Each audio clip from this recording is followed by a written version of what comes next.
கங்குவா ஏற்கனவே தீபாவளின்னு திட்டமிட்டாங்க. அவங்க வந்து பேன் இண்டியா படமாக அதை பண்ணுறாங்க. ஒரு 30 லாங்குவேஜ்னா அவங்க சொல்கிறாங்க 30 லாங்குவேஜ் இந்தியாவில் சார் பேன் வேர்ல்டு சார் பேன் வேர்ல்டு.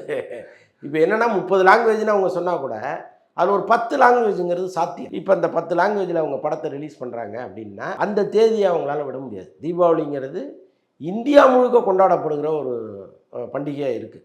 அப்போ அவங்களுக்கு அது ஒரு பெஸ்ட்டான டேட் ஆகுது. இப்போ இதை அவங்க விட்டுட்டு தள்ளி போக மாட்டாங்க. அப்போ இவங்களா அவங்களாங்கிற போட்டி ஆட்டோமேட்டிக்காக வந்துடும்.